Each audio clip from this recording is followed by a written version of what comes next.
I didn't think about her for a while after we broke up. Not because it didn't matter, but because it was one of those endings where nothing really explodes. No huge fight, no final scene. Just distance that slowly turns into silence. We stopped talking, stopped checking in, and eventually it felt like everything between us had just settled somewhere in the past.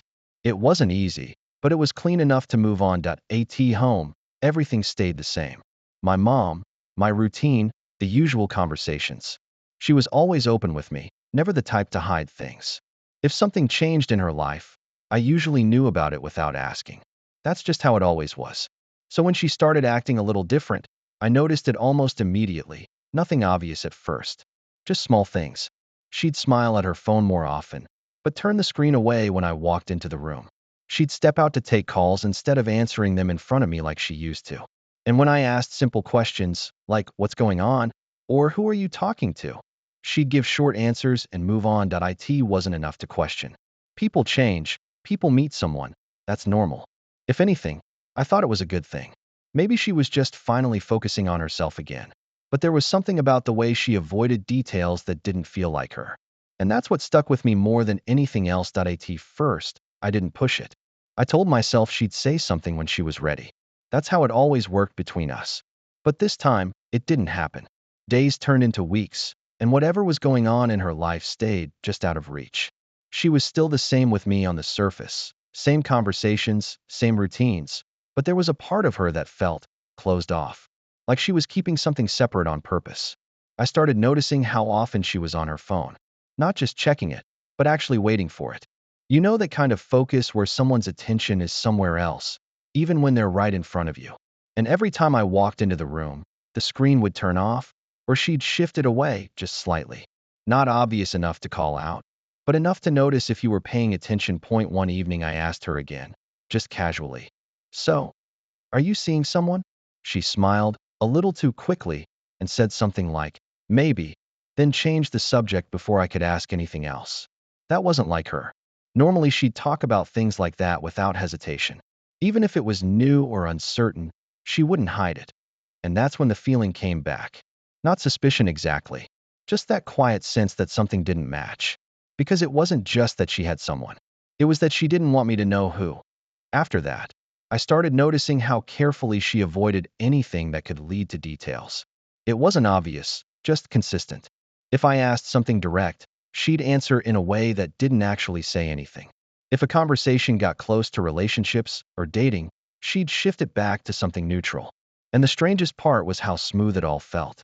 Like she had already thought through how to avoid those questions without making it look like she was avoiding them. At first, I told myself I was reading into it too much. Maybe she just wanted to keep it private. That happens. Not everything needs to be shared right away. But the longer it went on, the less it felt like privacy, and the more it felt like she was hiding something specific. One evening, I walked into the kitchen while she was texting, and she didn't notice me right away. I saw her smile at her phone, not in a casual way, but the kind of smile that comes from something personal, something real. Then she quickly locked the screen when she realized I was there. Again, not dramatic, just fast enough to notice that I didn't say anything. I just grabbed what I needed and left. But that moment stayed with me, because it wasn't just that she had someone. It was that she was actively making sure I didn't see it. And for the first time, the thought crossed my mind that whatever this was, it wasn't something I was supposed to be comfortable with. After that, I couldn't just ignore it anymore. Not because I had proof of anything, but because the feeling didn't go away. It just stayed there, getting a little louder every time she avoided something or changed the subject. I started paying attention in a different way, not asking more questions, just noticing patterns. The way she timed her replies, the way she stepped out of the room for certain calls, the way her mood would shift after looking at her phone. One afternoon, I came home earlier than usual. She didn't expect me to be there. I walked in, and she was sitting on the couch, phone in her hand, smiling at something on the screen. She didn't notice me at first, and for a second, I just stood there, watching, not trying to catch anything, just there. Then she looked up, saw me, and the reaction was instant. The smile disappeared, the phone turned face down, and she said, "Oh, you're home early," like nothing had happened. That moment stuck with me longer than anything else. Not because of what I saw, but because of how fast she changed. Like she had two versions of herself. One when she thought she was alone, and one when I was there. Later that day, I heard her on the phone in another room. I couldn't make out everything she was saying, just parts of it. But I caught one thing clearly. She laughed softly and said, "He still doesn't know." I froze for a second. Not because I knew what she meant, but because I didn't. And that was the moment it stopped feeling like something small. After that, I couldn't stop thinking about that one sentence. Not because I understood it, but because I didn't. He still doesn't know. It just stayed in my head, repeating in a way that didn't let me move past it. I kept trying to place it, to connect it to something that made sense. But nothing fit. It wasn't clear enough to confront, but it wasn't vague enough to ignore either. That night, I started replaying everything differently.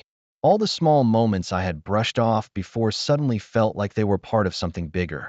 The way she avoided names. The way she never mentioned where she was going when she left. The way her phone was always just out of reach, but never fully out of sight. The next day, I noticed something that should have meant nothing. A notification on her phone. Just a name, briefly visible before the screen went dark. But it was enough. Enough to recognize it instantly. MYX's name. For a second, I thought I read it wrong. It didn't make sense. There were 100 ways that could have been a coincidence. A contact, an old message, something unrelated. But the timing didn't fit. The behavior didn't fit. None of it did. I didn't say anything. I just walked away like I hadn't seen it. But that was the moment everything changed. Because now it wasn't just a feeling anymore. It was something real. After that, everything started connecting in a way I didn't want it to. Not suddenly. Not like one big realization. Just piece by piece until it became impossible to ignore.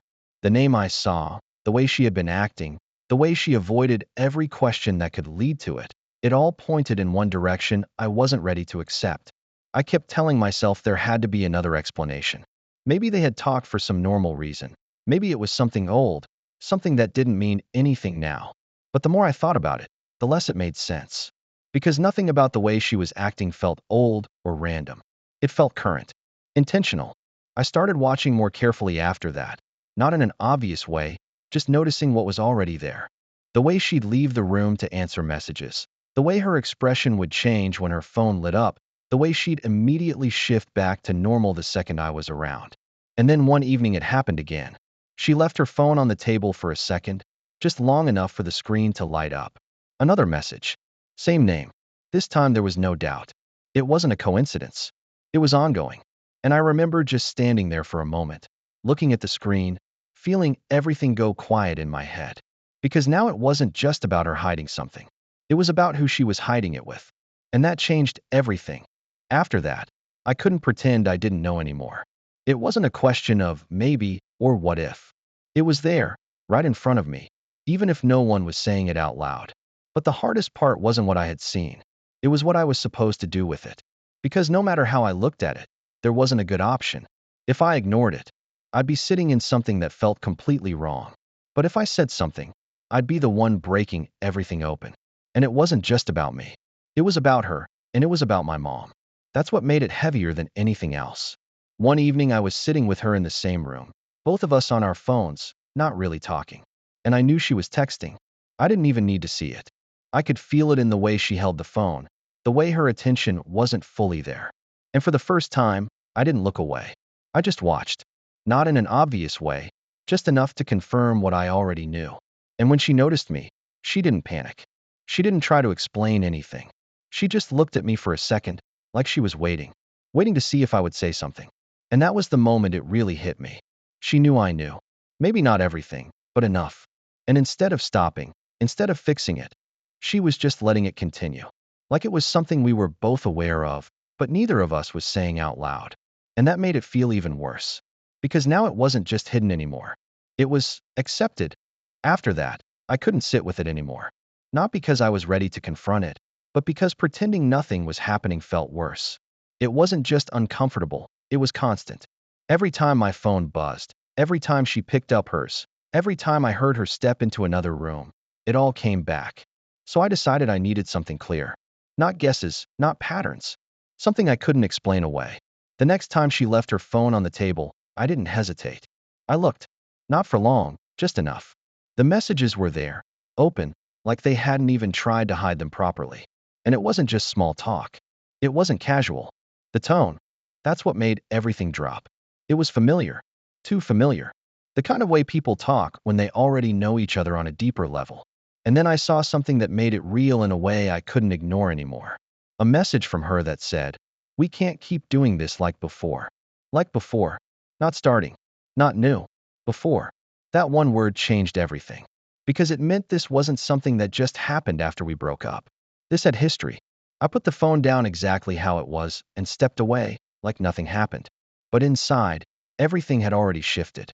Because now it wasn't just that they were talking. It was that whatever was between them started while I was still there. I didn't react right away. I just sat with it, letting that one line replay in my head. Like before. It changed everything about how I saw the timeline. Because now it wasn't just uncomfortable, it was something that had been happening while I was still in it. While I thought everything was normal. While I was still with her. That realization didn't come all at once. It settled in slowly, heavier with each second. I kept replaying moments, trying to see where it could have started, what I missed, how long it had really been going on. And the worst part was, there were no clear answers. Just gaps where something could have been happening without me noticing. Later that day, I looked at my mom differently. Not because she had done anything wrong, but because she didn't know. She was still in the same place she had always been, trusting everything around her to be what it seemed. And I was standing there knowing it wasn't. That's what made it harder than anything else. Because this wasn't just about me anymore. It wasn't just about a relationship that ended or something that went wrong. It was about something that had crossed into my family without anyone saying it out loud. And for the first time, I realized this wasn't something that would just resolve on its own. It wasn't going to fade. It wasn't going to stop quietly. It was something I was going to have to face directly. And there was no version of that where everything stayed the same after. After that, I couldn't keep it to myself anymore. Not because I wanted to confront it, but because carrying it alone felt worse than anything that could happen next. I didn't go to my mom first. I went to her. I needed to hear it from her directly. No guessing, no reading between lines. Just the truth, whatever it was. I asked her to talk, kept it simple, nothing dramatic. And when we were alone, I didn't build it up. I just said it. "How long has this been going on?" She froze. Not surprised, not confused. Just still. And that told me everything before she even opened her mouth. There was no denial. "No, what are you talking about?" Just silence that meant she already knew what I was referring to. Then she sat down and said it started before we ended things. Not long before, not recently. Before. And I remember that being the moment something inside me just dropped. Because that meant everything I thought was real at the end wasn't. I asked her why. Not angrily, just why. And she said she didn't plan it. That it just happened. That it wasn't supposed to go that far. The same words people always use when they don't have a real explanation. And none of it mattered. Because the part that stayed with me wasn't even what she did. It was who she did it with. And the fact that it wasn't hidden from me by distance or time. It was right there, inside my own life.